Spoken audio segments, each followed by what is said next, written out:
এইজন শৃঙ্খল চলিহা কোন একটা মেয়ে মানুষের গাত যদি হাত উঠে শৃঙ্খল চলিহার বিরুদ্ধে আমি প্রতিবাদ করিম। মই শৃঙ্খল চলিহাক কৈছো আমার মেয়া মানুষ আমি কেতিয়াও মাৰোৱাৰীৰ দৰে আমি আঁঠুকাৰি ক্ষমা নোখোজো। আপোনাক চ্যালেঞ্জ কৰিলো। শৃঙ্খল চলিহা হল এটা মদাহী আৰু এই মদাহীৰ কথা মতে কেতিয়াও অসম নচলে। এটা কথাই কম যে ডিঙত যি অমানৱীয় কাণ্ড হৈছে সঁচাকৈ ধিক্কাৰ আৰু গৰিহণা জনাইছোঁ। আপোনালোকে পূৰ্বতে নিউজবোৰত চাইছে, আপোনালোকে পৰিৱেশন কৰিছে। আমি এটা কথা স্পষ্ট যে আমি কেতিয়াও অসম সংখ্যালঘু সংগ্ৰাম পৰিষদে আমি অপৰাধীক প্ৰশ্ৰয় নিদিওঁ। তেখেত হিন্দী হওক বা মুছলমানেই হওক, আৰু অপৰাধীৰ দৃষ্টিৰে চাব লাগে, তেওঁলোকক ধৰ্মীয় দৃষ্টিৰে নহয়। কিন্তু আজি আমি চালোঁ যে প্ৰতিবাদ কৰিব লাগিছিল অপৰাধীৰ বিৰুদ্ধে, বৰ্তমান প্ৰতিবাদ কৰি আছে কিছু 30টা হিন্দু সংগঠন মিয়া মানুহৰ বিৰুদ্ধে। আৰু কি ভাই, এইটোতো বহুত আচৰিত কথা। আজি চাওক যে ঢিঙৰ যিটো কাণ্ড হৈছে, আছুৰ নেতৃত্বত প্ৰতিবাদ হৈছিল, আৰু তাত নাৰী সন্থা আছিল, যুৱ সন্থা আৰু বিভিন্ন সংগঠন আছিল। তাত আমি অসম সংখ্যালঘু সংগ্ৰাম পৰিষদে তেওঁলোকক আমি সহায় কৰিছিলোঁ আৰু পূৰ্ণ সমৰ্থন কৰিছিলোঁ। আৰু এই তিনিজন অভদ্ৰ মানে একদম কাণ্ড জ্ঞানহীন মানৱতা মানে ইমান লেতেৰা কাণ্ড কৰিছে, তেওঁলোকৰ বিৰুদ্ধে আমি যিখিনি ক'ব লাগে আমি কৈছোঁ। আমি অতিকৈ লজ্জা পাইছোঁ আৰু লাজ পাইছোঁ যে এনে কাণ্ড কৰি পেলাই আজি আমাক বদনাম কৰিছে। আৰু তেওঁলোকৰ বিৰুদ্ধে খুজিছিলোঁ, মই শেহলৈকে কৈছিলোঁ যদি এজন মিয়া মানুহে এনেকৈ অভদ্ৰামী কাম কৰে ডাইৰেক্ট ৰাজপথত আনি পেট্ৰল ঢালি। কিন্তু আজি দেখা পালোঁ প্ৰতিবাদ কৰিব লাগিছিল আপোনাৰ এই অপৰাধীৰ বিৰুদ্ধে, কিন্তু শৃংখল চলিয়া আৰু বিভিন্ন দল সংগঠন তেওঁলোকে প্ৰতিবাদ কৰি আছে মিয়াৰ বিৰুদ্ধে। কৈ আছে নাজিৰা শিৱসাগৰ, তাত তেওঁলোকে কৈ আছে যে মিয়া বিচাৰি বিচাৰি ঘৰে ঘৰে ঘূৰি আছে। এইটো কি কাণ্ড? আজি আমি মিয়া মুছলমানখিনি কি আমি ভাৰতৰ নহয় নেকি? আমি অসমৰ নহয় নেকি? আমি অবিভক্ত ভাৰতৰ মানুহ। আমাৰ ককা আজু ককা তেওঁলোকে ব্ৰিটিছৰ লগত তেওঁলোকে যুদ্ধ কৰিছিল, আৰু সেই মানুহখিনি আজি আমাক অপমান কৰিছে। কিহৰ কাৰণে অপমান কৰিছে? তেওঁলোকে ভাবিছে নেকি, শৃংখল চলিয়াই ভাবিছে নেকি যে মাৰোৱাৰী মানুহ তেখেতক দম দিয়াৰ কাৰণে এই মানুহখিনিৰ পৰা চান্দা সংগ্ৰহ কৰা তেওঁলোকে নিদিয়াৰ কাৰণে তেওঁলোকক দম দিছে, আঁঠুকাৰি ক্ষমা কৰিছে। আৰু সেই মাৰোৱাৰীৰ দৰে আমি ক্ষমা খুজিম আৰু আমি মিয়া মানুহখিনি ভয় খাম? আৰু তেওঁলোকে ভাবিব লাগিছিল যে আজি যিজন ব্যক্তি তাফাজ্জুল ইছলাম, ই মৃত্যু হোৱাৰ পিছত এনে অপৰাধ কাম কৰাৰ কাৰণে এই ব্যক্তিজনক তাক গাঁৱৰ মানুহে জানাজা পঢ়িবৰ কাৰণে তেওঁলোকে বাধা দিছে, তাত গৈ পেলাই আপোনাক কবৰস্থ কৰিবৰ কাৰণে বাধা দিছে। তাৰ মানে কি যে আমাৰ মুছলমানে কেতিয়াও অপৰাধীক তাৰ স্থান নিদিয়ে। কিন্তু আজি কি হ'ল, আজি কৰিব লাগিছিল যুদ্ধ কৰিব লাগিছিল অপৰাধীৰ বিৰুদ্ধে, আৰু সেই যুদ্ধ কৰি আছে আমাৰ মিয়া মানুহৰ বিৰুদ্ধে। মই শৃংখল চলিহাক কৈছোঁ আমাৰ মিয়া মানুহ আমি কেতিয়াও মাৰোৱাৰীৰ দৰে আমি আঁঠুকাৰি ক্ষমা নোখোজোঁ। আপোনাক চ্যালেঞ্জ কৰিলোঁ, যদি মিয়া মানুহৰ বিৰুদ্ধে আপোনালোকে যদি মিয়া মানুহৰ ওপৰত হাৰাশাস্তি কৰে, মই কওঁ আজি মই মিয়া হিচাপে মই পৰিচয় দিবলৈ বাধ্য হৈছোঁ। কাৰণ আমি অসমীয়া হিচাপে ডিঙিত গামোচা লৈ জয় আই অসম কৈ দিনে ৰাতি আমি অসমৰ কাৰণে জান জীৱন দিছোঁ। তাৰপিছতো আমাক কিমান ধৰে অপদস্থ। কিন্তু এটা কথা স্পষ্ট, যদি মিয়া মানুহৰ গাত যদি হাত উঠে শৃংখল চলিহাৰ বিৰুদ্ধে আমি প্ৰতিবাদ কৰিম, আৰু আমি পাৰিলে তেওঁলোকৰ বিৰুদ্ধে যুদ্ধ কৰিম। কিন্তু এটা কথা কৈ দিওঁ, আজি চাওক মই আপোনাক দেখাওঁ যে শৃংখল চলিয়া যেতেন কি আপোনাৰ কলা চশমাটো পিন্ধি পেলাই শৃংখল চলিয়া যেতেন কি ওলাই আহে, তাৰ অভদ্ৰামী তেতিয়া আৰম্ভ হয়। আৰু মই আপোনাক দেখাওঁ এজন মদাহী মানুহৰ পৰা আমি আৰু কি বিচাৰিব পাৰোঁ? শৃংখল চলিয়া হ'ল এটা মদাহী, আৰু এই মদাহীৰ কথা মতে কেতিয়াও অসম নচলে। আমি অসমৰ মাজত হিন্দু মুছলমান আমি ঐক্যবদ্ধ হিচাপে থাকোঁ। মই এটা কথাই মই অসমৰ প্ৰতিটো জনসাধাৰণক প্ৰতিটো সংগঠনৰ মানুহক মই অনুৰোধ জনাম, আমি ইয়াত ধৰ্মীয়ভাৱে ভাগ নহয়, আমি অসমীয়াৰ বিৰুদ্ধে যদি কোনোবাই কিবা কৰে তাৰ বিৰুদ্ধে কৰক। গতিকে অসমীয়া কিশোৰ আৰু এইজনী ছোৱালীক কৰাৰ কাৰণে আমাৰ মুছলমান সমাজ ওলাই হাজাৰ ৰাইজ ওলাই তাৰ বিৰুদ্ধে প্ৰতিবাদ কৰিছোঁ। আমাৰ ইমানখিনি আপুনি দিছে, আজি আপুনি ডিফক কওক, তাৰপিছত আপুনি হুজাই কওক। আজি 24 ঘণ্টাৰ ভিতৰত 4টা-5টাকে পুৰোহিত আৰু বিভিন্ন ধৰণৰ হিন্দু মানুহ, তাৰপিছত আপোনাৰ তাত গৈ পেলাই আৰু শিক্ষক আছে, এইসকলৰ বিৰুদ্ধে আপোনালোকে কিয় প্ৰতিবাদ নকৰে? তাৰ মানে কি বুজাই আছে? আপোনালোকে এটা কথা আমাক বুজাই আছে যে হিন্দু মানুহখিনি যদি কৰে তেওঁলোকৰ ভুল নাই, আৰু আমাৰ মিয়া মুছলমান মানুহখিনি যদি অপৰাধ কৰে অপৰাধ। গতিকে আপোনালোকক স্পষ্ট ভাষাত কৈছোঁ, অপৰাধীৰ নজৰত চাওক। যদি মিয়াৰ নজৰত চাই পেলাই মিয়াৰ ওপৰত অশান্তি আৰু অত্যাচাৰ কৰে, আপোনালোকৰ বিৰুদ্ধে কিন্তু আমি সংগ্ৰাম কৰিম, আপোনালোকৰ বিৰুদ্ধে আমি যুদ্ধ কৰিম।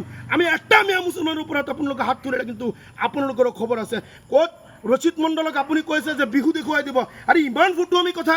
এজন বিধায়কক আপুনি ভালকৈ তেওঁ কথা ক'ব নোৱাৰে, তাৰ মানে কি? ফটোৱামি চব জেগাত নাখায়। আপুনি উদ্ভণ্ডালি আপোনাৰ শিৱসাগৰত কৰক, প্ৰত্যেকজন ব্যক্তিৰ কাৰণে আপুনি উদ্ভণ্ডালি নকৰিব। আৰু মিয়াৰ ওপৰত যদি অত্যাচাৰ হয় নহয়, আমি প্ৰত্যেকটো মিয়াই আমি একগোট হৈ যাম।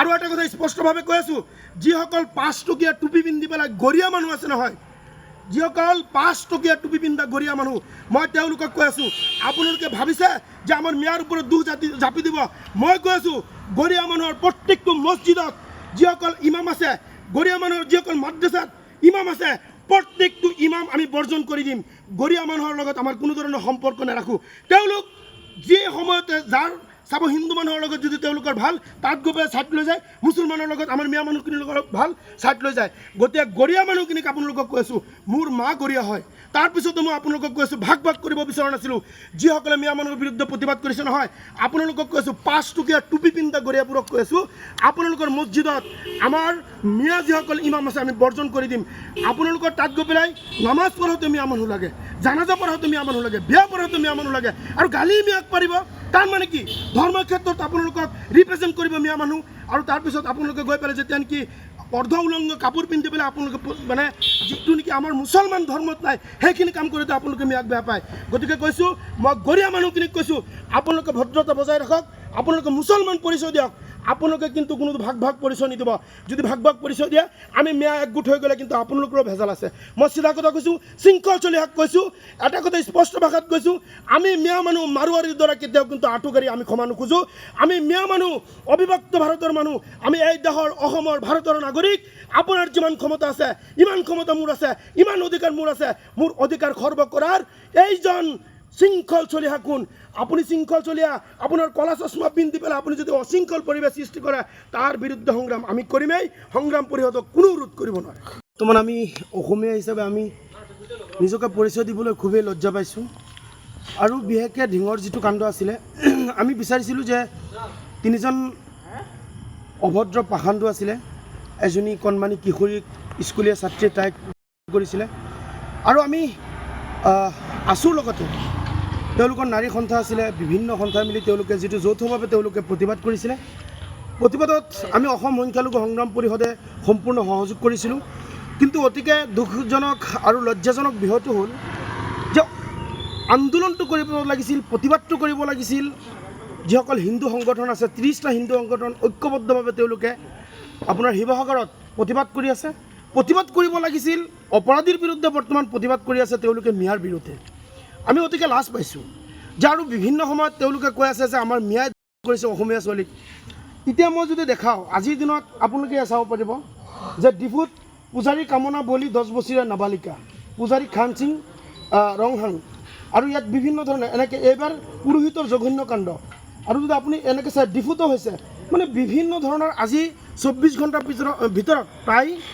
4-5টা কাণ্ড হৈছে আৰু গোটেইকেইটা কাণ্ডই কৰিছে হিন্দু মানুহ গতিকে আমি এটা কথা স্পষ্টভাৱে আমি ক'ব বিচাৰোঁ যে অপৰাধীৰ কোনো ধৰ্ম হ'ব নোৱাৰে গতিকে আজি চালোঁ অতিকে লজ্জা লাগিছে আমি লাজ পাইছোঁ শৃংখল চলিহাৰ নিচিনা এজন মানুহ কি অসম বুলি তেওঁলোকৰ এটা সংগঠন আছে গতিকে কি সেনা অসম গতিকে এই দুজন ব্যক্তিয়ে তেওঁলোকে কৈ আছে মিয়াক খেদিব আজি চাইছোঁ যে আটাচু আপোনাৰ শিৱসাগৰ আৰু বিভিন্ন জেগাত গৈ পেলাই নাজিৰাত গৈ পেলাই তেওঁলোকে মিয়া খেদাৰ কাৰণে শ্লোগান দি আছে ঘৰে ঘৰে গৈ পেলাই মিয়া খুজি আছে মিয়া দেখি আছে তেওঁলোকক তাৰ পৰা খেদিব গতিকে এনেধৰণৰ মানে যিটো কাণ্ড আৰম্ভ হৈছে অসমত গতিকে আমি এজন অসমীয়া হিচাপে আজি পৰিচয় দিবলৈ আমি লাজ পাইছোঁ আমি লজ্জা পাইছোঁ আমি এটা কথা স্পষ্ট ভাষাত শৃংখল চলিয়াক মই ক'ব বিচাৰিছোঁ আপুনি যি কলা চশমাটো লগোৱাৰ পিছত যে আপোনাৰ এটা অভদ্ৰামী চৰিত্ৰ এই অভদ্ৰামী চৰিত্ৰ আপুনি বাদ দিয়ক অন্যথা আমি অসম সংখ্যালঘু সংগ্ৰাম পৰিষদে আপোনাৰ বিৰুদ্ধে গোচৰ দিম কাৰণ আমি অবিভক্ত ভাৰতৰ মানুহ হয় আমাৰ ককা আজু ককা আমাৰ গোটেই মানুহ এই ভাৰতবৰ্ষৰ মাজত তেওঁলোকে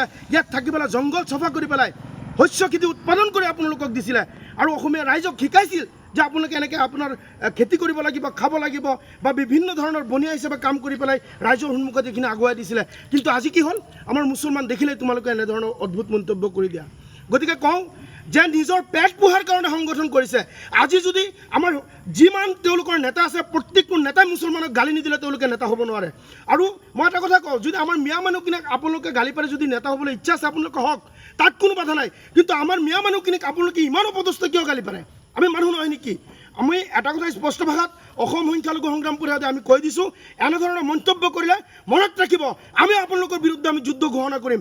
আমি অবিভক্ত ভাৰতৰ মানুহ, আমাৰ অধিকাৰ আছে, সমমৰ্যাদা সম অধিকাৰ আমি পাবৰ কাৰণে, আমি সৰ্বভৌম অধিকাৰৰ কাৰণে আমি যুদ্ধ কৰিব পাৰোঁ। গতিকে কিবা অসমীয়া কৈ পেলাই আপোনালোকে বিভিন্ন ধৰণৰ আপোনালোকে যি বক্তব্য দিয়া নহয়, এইবোৰ বক্তব্য কিন্তু একচেপ্টেড নহয়। গতিকে কোনোবা ক'ত কি কৈ আছে কৰি থাকক, আমাৰ ক'বলৈ একো নাই। কিন্তু এটা কথা আপোনালোকক কৈ আছোঁ, আমি মুছলমানক টাৰ্গেট কৰি কৰি যদি মিয়া মানুহৰ কথা কোনোবাই কয় নহয়, তেওঁলোকৰো কিন্তু বিপদ আছে। আমি কৈ দিছোঁ, একদম হুংকাৰ দিছোঁ শৃংখল চলিহাক। আপুনি এই অভদ্ৰামী ভণ্ডামী বাদ দিয়ক। আপুনি জানো যদি মিয়া মানুহক গালি নিদিয়ে আপোনাৰ ৰাতি হ'লে আপোনাৰ ভোজন পূৰণ নহ'ব। আৰু মিয়া মানুহক গালি দিলে যে বিজেপিৰ পৰা আপুনি ধন ঘটিব পাৰিব, এইটো সঁচা কথা। কিন্তু আমাৰ মিয়া মানুহখিনিক অপদস্থ কৰি অপমান কৰি পেলাই আপোনালোকে কোন যুক্তিত টকা কামাব? কামাক ইনকাম কৰক, আপোনালোকে সংগঠন কৰি চান্দা কৰি পেলাই ক'ত কি কৰে। আৰু এটা কথা মই কৈ দিওঁ, আমি মিয়া মানুহ হয় ভাই। এতিয়া অসমীয়াৰ লগত আমি অটো বাদ দিলোঁ, আমি মিয়া। আৰু এই মিয়া মানুহ কিন্তু কেতিয়াও মাৰোৱাৰী নহয়। আমি মিয়া মানুহ কিন্তু কেতিয়াও আঁঠুকাৰি আপোনালোকৰ ওচৰত ক্ষমা নোখোজোঁ, চেলেঞ্জ কৰিছোঁ, মৃত্যু হৈ যাম। সংগ্ৰাম পৰিষদৰ পৰা মই কৈ দিছোঁ, আমি মিয়া মানুহ কিন্তু মাৰোৱাৰীৰ নিচিনা আপোনালোকৰ ওচৰত গৈ পেলাই আঁঠুকাৰি আমি ক্ষমা নোখোজোঁ। গতিকে আপোনালোকে ক'ৰ পৰা মিয়া উঠাই সেইটো আমি চাই দিম। কিন্তু মিয়া মানুহৰ ওপৰত কৰা অপদস্থ প্ৰত্যেকটো অপদস্থৰ প্ৰতি উত্তৰ আমি সংগ্ৰাম পৰিষদে দিম। একদম চিধা কথা কৈ দিছোঁ, আপোনালোকে যিমান কথা ক'ব প্ৰত্যেকটো কথাৰ শৃংখল চলিহাৰ প্ৰতি উত্তৰ সংগ্ৰাম পৰিষদৰ পৰা পাব। অভদ্ৰামী ভণ্ডামী ফটুৱামী আৰু যিখিনি কাম কৰিছে নহয়, প্ৰত্যেকটো কামৰ প্ৰতি উত্তৰ দিম। ফাল্টুমি বন্ধ কৰিবলৈ সংগ্ৰাম পৰিষদৰ তৰফৰ পৰা শৃংখল চলিহাক আমি সকীয়াই দিছোঁ।